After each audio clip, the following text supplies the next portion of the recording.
All right, guys. Regular season's finally over. You ready for some playoff baseball? I'm ready. Absolutely. I'm ready for playoff baseball. Excited.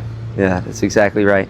Cane Cutters are going to be playing the Lake Charles Gumbo Gators coming up tomorrow. They're going to be in Lake Charles in the next 2 days. They're going to be here at Faubacher Field. And Coach Darian Dukes was adamant that he doesn't want to go play in Texas, and I can't blame him. Here's what he had to say about that. Well, that's always big. You'll have a big contingency of Cane Cutters fans come to Lake Charles, so we'll have some noise in the stands, and the players get to sleep in their own beds. They don't have the bus ride, and then when we come back home, and the same people will be here making noise.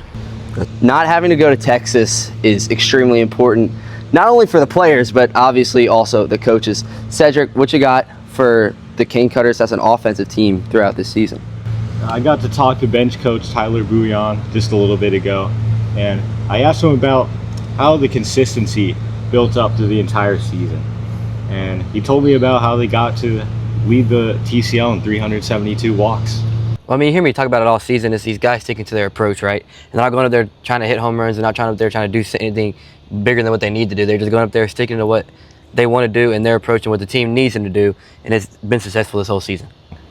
Keep them loose, right? You want to, as a hitter, you want to get in your head, right? That's the last thing you want to do. So just joking around with them, keeping them loose, keeping them fun, keeping them wanting to come back for more and keep coming play the game. It keeps their body loose, and it keeps their mind not worried about what they're doing at the plate, right? So it allows them to really stay to their approach and be them. Second half of the season started off a bit inconsistent for the bullpen, but things really turned around and finished the second pitching team in the TCL. And Jonathan was able to talk to Coach Josh Mancuso. Yeah, he kind of attributed it a little bit to the inconsistencies beginning in the second half, just trying to work in a bunch of new players, but especially these last two games, Saturday, Sunday, Wes Pritchard and Jack C turned in some really great performances, really shoved on the mound. Here's what pitching coach Josh Mancuso had to say about the transition that the team had to make in between the two halves. It was just guys feeding off of each other. At the beginning, everybody came out hot and was throwing the ball really well and kind of bought into just throwing the ball over the plate.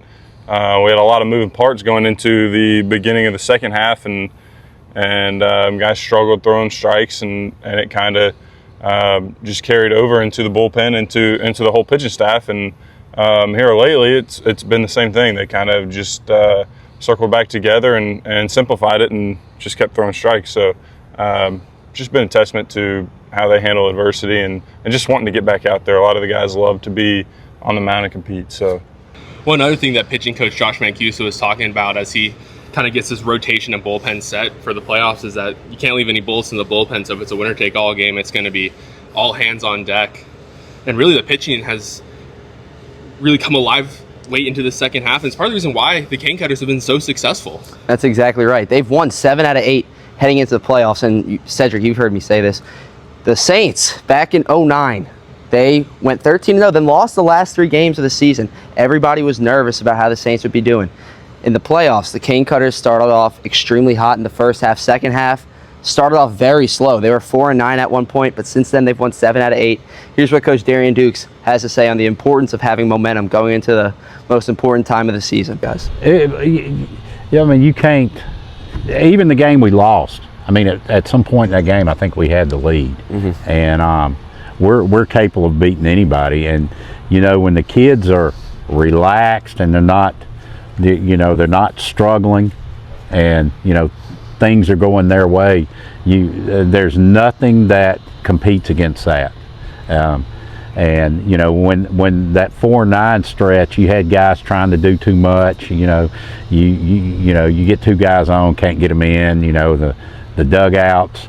Come on guys, and now they sit and expect something to happen. So even though last night we were, 4 or 5 innings, 2-0 ball game. The attitude in the dugout was, something's fixing to happen, and sure enough, it did. We started grinding some at bats, and that's been the big thing with this little turnaround, is them grinding at bats out. I mean, if you look at it, even though we've had some innings that real quick, most of our innings we grind out. Even if we strike out, most of the time it's on a 2-2 or 3-2 Right, count. yeah. So the at bats are long, which is a twofold deal because it gives our starting pitcher or our pitcher in the game time to sit and take a break, and because I mean you're out here every day, it's hot. Yeah. And so that's been the biggest deal about the recent winning streak is us grinding at bats out, some key 2-out hits, and the players expecting something to happen good. And then going in the playoffs, their idea is something good's going to happen. 7 out of 8 in too shabby heading into the playoffs. Cedric, take us home. Cane Cutters are going to be playing in a best-of-3 series against the Lake Charles Gumbo Gators, starting with their home games at Faubacher Field on July 29th. Don't forget, Grant Casino Coshada, proud sponsor of the Acadiana Cane Cutters, is going to be helping us out with free admission for our fans that night. Don't miss out.